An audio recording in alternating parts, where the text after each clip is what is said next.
పుస్తకాలు మాత్రం వారానికి ఒకటి వస్తుంది. Jani master issue, Raj Tarun Lavanya issue. అవన్నీ ఇప్పుడు ఇంతమంది ఉన్న ఇండస్ట్రీలో ఇష్యూస్ ఉంటా ఉంటాయి. ఆ ఇష్యూని మనం సీరియస్గా తీసుకోకపోవటం అనేది మనం ఆలోచించుకోవాలి. ఏదో ఉంటాయి ఉన్నప్పుడు దానికి పెట్టుకోవటం. సార్, మోహన్ బాబు గారి ఇంట్లో జరిగిన తగాదాలు ఏవైతేనా మీరు ఒక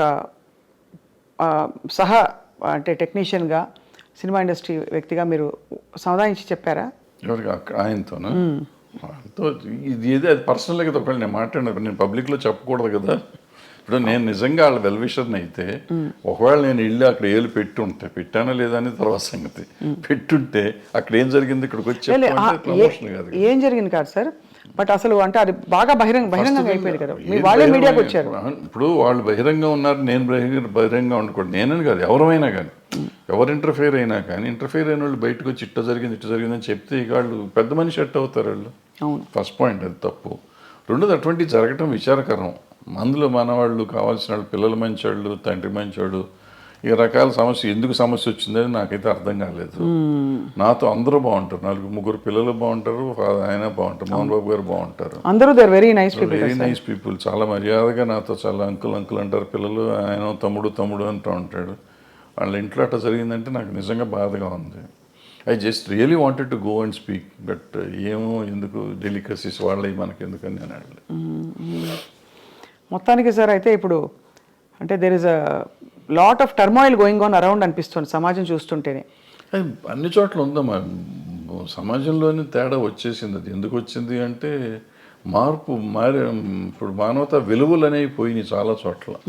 మనం విలువల గురించి మాట్లాడతాం కానీ విలువలే లేవు. ఇప్పుడు ఇంతకుముందు అనుకున్నాం శీలం అనేది విలువ, ఆత్మీయతలు, మన సంబంధాలు, మానవత సంబంధాలు విలువలు ఉండేవి. ఇప్పుడు అవన్నీ పోయినాయి. ఏదో ఉంటున్నాం, అందరం కమర్షియల్ అయిపోయాం. ఆ కమర్షియల్లో ఉన్న దాంట్లో ఇవన్నీ వాల్యూస్ లేవుగా. వాల్యూ అనేది ఉంటే కదా. కొన్నిసార్లు వాల్యూ కోసం మనం అన్ని పోగొట్టుకునే కథలు చాలా ఉన్నాయి. గౌరవం కోసం అన్ని చేయాలి అని చెప్పి, అటువంటిది ఇప్పుడు గౌరవం లేదు, తక్కువలేదు. అందుకే ఒక ఫుల్ఫిల్మెంట్ రావట్లేదు జీవితంలో కదా. ఇప్పుడు ఇందాక చెప్పిన పుష్ప కథ కానీ, లేకపోతే మా కొత్త లేడి కథ కానీ, అదే ఫుల్ఫిల్మెంటు.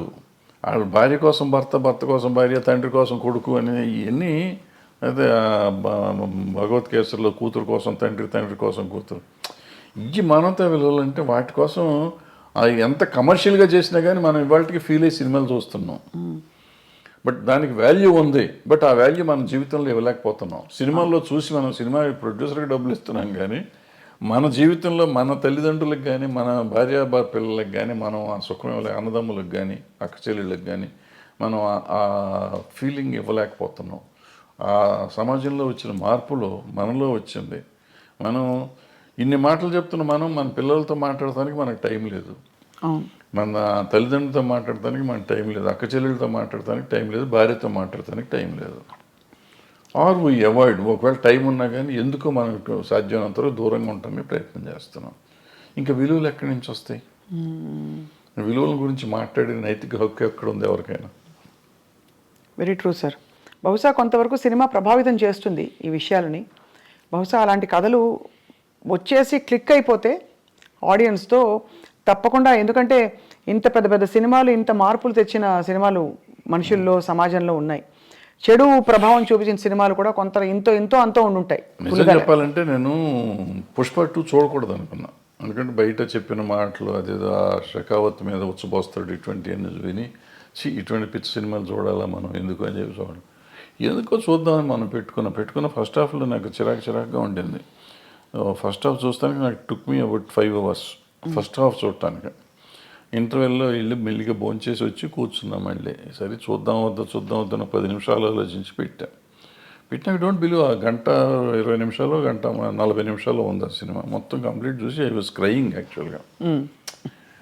అంటే అక్కడ నీకు లైఫ్ ఉంది, అంతకుముందు లైఫ్ లేదు, అంతా ఏదో సినిమాలు కమర్షియల్గా ఉండేదంతా తీసాడు ఆయన.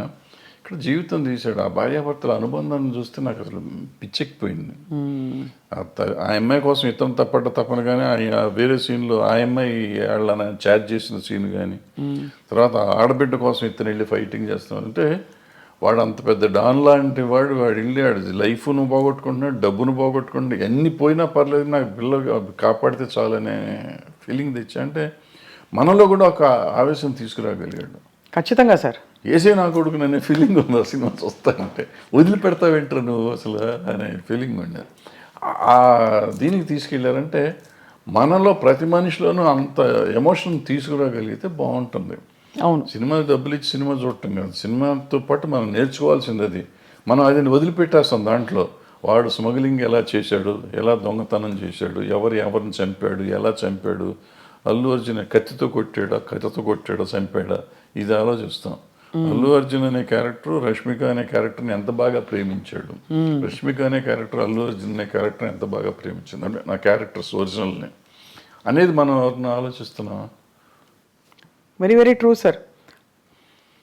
I think human values, relationships నిలబడ్డప్పుడే టోటల్ సక్సెస్ అని చెప్పచ్చు. సినిమాకి కావచ్చు, జీవితాల్లో కావచ్చు. కానీ భరద్వాజ్ గారు మీరు మళ్ళీ వెబ్ సిరీస్ కానీ ఇంకా ఏమన్నా వెంచర్స్ కానీ క్రియేటివ్ వెంచర్స్ చేసే అవకాశాలు ఉన్నాయా? ఏమన్నా వర్క్ చేస్తారా? నేను చెప్తున్నా కదా, నేను పని చేస్తానే ఉంటా, ఖాళీగా ఏం లేను. ఏదో ఇటు కథ రాసుకోవటం రైటమో చేస్తా ఉంటాను. మనకి అవకాశం కూడా రావాలి కదా, అవకాశం వస్తే చేస్తానికి రెడీగానే ఉన్నాం. బట్ నేను ఇందాక చెప్పినట్టు I keep on trying to do something. అవుతుందా అవదా నాకు తెలియదు, అయినప్పుడు అవుతుందా, అవ్వకపోతే కూడా నష్టం లేదు, అయితే లాభం లేదు. బట్ మీరు you are always in the news and everybody watches your videos. మీ వీడియోస్కి చాలా మంచి స్పందన చూశాను నేను. కాబట్టి పొలిటికల్ ఇష్యూస్ కావచ్చు, సినిమా ఇండస్ట్రీలో అవుతున్న అంశాలు కావచ్చు సార్, ఎప్పుడు మీరు ఏదో ఒక కొత్త విషయం చెప్తారు, లేదు పాత విషయం అయినా కొత్తగా చెప్తారని ఆశిస్తూ ఉంటాం, ఎదురు చూస్తూ ఉంటాం మీ దీనికోసం. సో అది సార్, చాలా ఆనెస్ట్ కాన్వర్జేషన్ సార్ ఇవాళ.